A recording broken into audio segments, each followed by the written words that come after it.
আসসালামু আলাইকুম everyone, welcome back to my channel. তো আজকে আমি আপনাদেরকে দেখাবো কলা দিয়ে ইলিশ মাছ রান্না।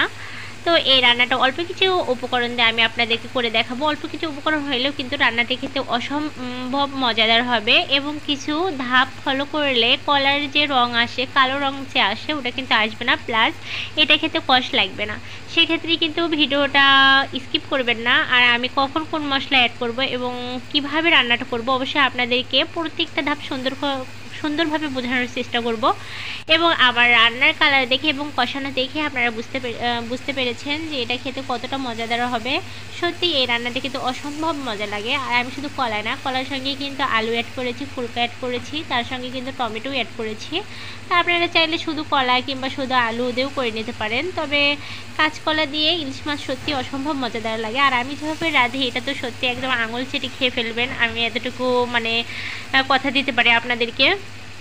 তো অবশ্যই আমার এই রান্নাটা ফলো করে আপনারা রান্না করার চেষ্টা করবেন, ইনশাল্লাহ 100% রান্নাটা মজা আসবে, 100%ই আসবে, আমি এতটুকু কথা দিতে পারি। তো চলুন বেশি কথা না বলে দেখে নেওয়া যাক। তার আগে দেখুন না আমার রান্নার কালারটা কত সুন্দর আসছে।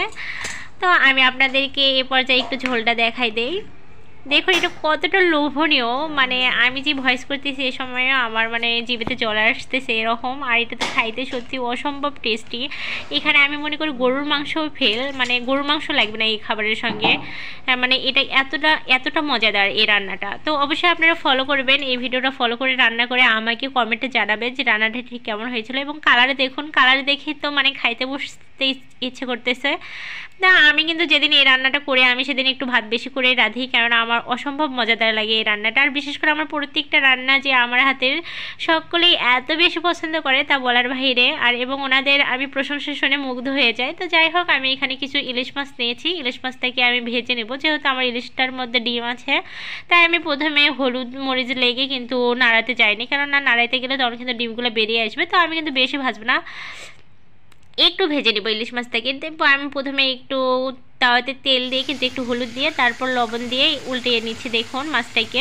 এক কথায় আমি মাছটাকে পেস্তা কালার করে একদম ভেজে নিয়ে আসবো, উপরতে লালচি কালার করে ভেজে নিয়ে আসবো। তো আমি দেখুন মাছটাকে ভেজে নিচ্ছি। এখন মাছটা যখন আমার নিচ দিক দিয়ে সুন্দর একটা কালার চলে আসছে লাল রঙের, তখন আমি মাছগুলোকে উল্টে পাল্টিয়ে নিচ্ছি।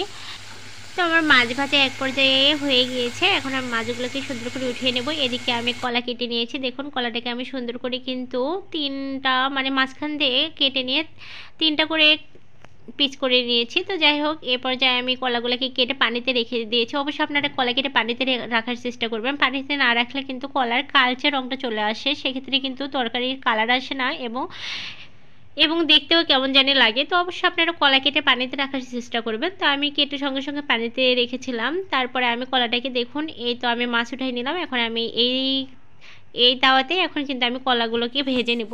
তো আমি কলাটাকে দিয়ে দিলাম। এখন এই পর্যায়ে একটু লবণ দিয়ে দিব, যেহেতু আমার আগের হলুদ আছেই দেওয়া, ওগুলোই হয়ে যাবে, সমস্যা নেই। আর আমি তো তরকারিতে হলুদ অ্যাড করবো, তো এখানে আমি সামান্য কিছু লবণ দিয়ে দিলাম। লবণ দিয়ে কিন্তু আমি ভেজে নিলাম। তো আমি কলা আর আলু এক পর্যায়ে ভেজে নিয়েছি।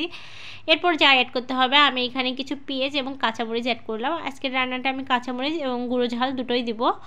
তো গুঁড়ো মরিচ দুটোই দেবো। এ পর্যায়ে দেখুন আমার মনে হচ্ছে একটু তেল কমিয়ে আসছে, তো আমি এখানে আর একটু তেল অ্যাড করলাম। দেখুন আমি এখন নাড়িয়ে নিচ্ছি। এক কথায় পেঁয়াজটা যখন আমার একটু ভাজা হয়ে আসবে, একটু পেস্তা কালার হয়ে আসবে, তখন কিন্তু আমি এখানে অ্যাড করব রসুন বাটা এবং জিরা বাটা।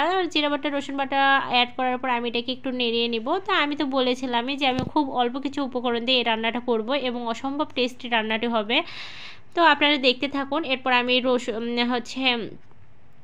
আমি গুঁড়ো হলুদ এবং গুঁড়ো মরিচ অ্যাড করলাম। এরপর লবণ অ্যাড করলাম। লবণ অ্যাড করার পর আমি নেড়ে ছেড়ে দিচ্ছি। যেহেতু আমি প্রত্যেকটা তরকারিতে একটু করে আপনার বলেন আলু ভাজি, তারপরে কাঁচকলা ভাজিতে আমি যেহেতু লবণ অ্যাড করেছি, তাই আমি এখানে একটু লবণটা একটু কমিয়ে দিয়েছি। তো অবশ্যই আপনারা এই বিষয়টা মাথায় রাখবেন, যখন আপনারা অন্যান্য মাছে কাঁচকলাতে লবণ অ্যাড করবেন, তখন কিন্তু আপনাদের এই জায়গাতে লবণ কম দিতে হবে, নইলে কিন্তু খাবারের সময় লবণটা বেশি লাগবে। তো আমি এক পর্যায়ে ফুলকা, তার সঙ্গে দুইটা টমেটো এবং কাঁচকলা আলু এগুলো দিয়ে দিলাম। দিয়ে নেওয়ার পর আমি এগুলোকে সুন্দর করে কষিয়ে নেব। এক কথায় আমি এক পর্যায়ে এমনভাবে কষিয়ে নেব নিচ দিক দিয়ে লেগে আসবে। এই পর্যায়ে এসে কিন্তু আমি এক কথায় যথেষ্ট পরিমাণ কষাবেন, আপনি কষাতেই কিন্তু তরকারির স্বাদ আসে, এতটুকু মাথায় রাখবেন। তো এক কষায় আমি মাছগুলো দিয়ে দিলাম। মাছগুলোকে দেওয়ার পরে আমি কষিয়ে নেবো যথেষ্ট পরিমাণ। এক কথায় কি জানেন, যখন আমরা মাছ ভেজে নিই তখন কিন্তু মাছ আউলিয়ে যায় না, সেক্ষেত্রে কিন্তু কষানো যায়, সমস্যা নেই। আর আমরা যখন মাছ দিয়ে কষানোর চেষ্টা কষাই তখন কিন্তু তরকারির স্বাদটা আরও বেড়ে যায়, যেহেতু মাছের যে ঘ্রাণটা আছে সেটা কিন্তু মানে এই রান্নার মধ্যে ঢুকতে পারে এবং রান্নাটা সুস্বাদু করে তোলে। আমি যতটুকু জানি এবং আমার দাদি নানিরা যা বলে আমি ততটুকু আপনাদেরকে বললাম, এবং আমার এই রান্নার অভিজ্ঞতা থেকে আমি কথাগুলো আপনাদের সামনে তুলে ধরলাম। তো আমি এখন এই পর্যায়ে যথেষ্ট পরিমাণ কষিয়ে নেব। যখন আমার দেখতেছি যে তাওয়াতে লেগে আসতেছে তখন কিন্তু আমি এখানে পানি অ্যাড করলাম। তো অবশ্যই আপনারা একটু ধৈর্য সহকারে কষাবেন, তারপর যখন লেগে আসবে তখন পানি অ্যাড করবেন। তো এখানে আমি যথেষ্ট পরিমাণ পানি অ্যাড করলাম, যেহেতু আমি একটু ঝোল রাখবো সেক্ষেত্রে পানিটা একটু বেশিই দিয়েছি।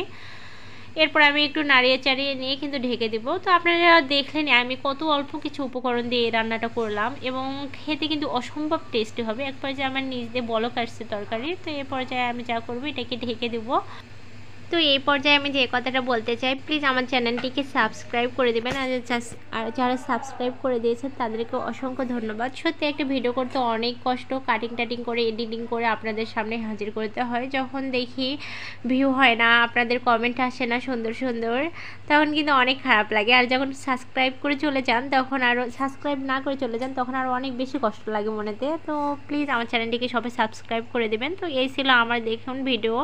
আলহামদুলিল্লাহ অনেক সুন্দর কালার আসছে। এবং দেখুন একটু পর আমি চুলা থেকে নামার পর মানে তরকারিটা যখন জুড়িয়ে গিয়েছে তখন কিন্তু আবার আপনাদের সামনে হাজির হইলাম। দেখুন আলহামদুলিল্লাহ কতটা পারফেক্ট কালার, দেখেই তো ভাত খাইতে ইচ্ছে করবে, এরকম একটা অবস্থা। সত্যি অসম্ভব মজাদার। আর আমি তো প্রথমেই বললাম যে এটা আসলে গরুর মাংস লাগবে না। অনেকেই বলে যে গরুর মাংস দিয়ে আপনি যতটুকু খাইতে পারবেন তার থেকে বেশি ভাত খাইতে পারবেন আপনি এই তরকারি দিয়ে। তো এতটুকুই বলবো, আজকের এই রান্নাটা ফলো করে আপনি বাসায় একবারে এভাবে রান্না করে দেখুন, এই রান্নার প্রেমে পড়বেন, আমি এতটুকু কথা দিতে পারি। তো এই ছিল আমার ভিডিও। আমার জামাইতে এক পর্যায়ে অফিস থেকে আসছে, সে বলতেছে বাহ সুন্দর, তো অনেক সুন্দর রান্না করেছো, সত্যি তোমারও প্রত্যেকটা রান্নার কালার দেখলে আমার ভাত খাইতে বসতে ইচ্ছে করে, তাড়াতাড়ি ভাত দাও, ভাত খাবো। তো আমরা এক পর্যায়ে দুজন খাবার খেয়ে নিলাম।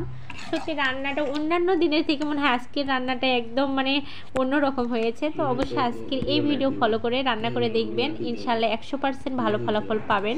তো এই ছিল আমার ভিডিও। আল্লাহ হাফিজ, সবাই ভালো থাকবেন, সুস্থ থাকবেন।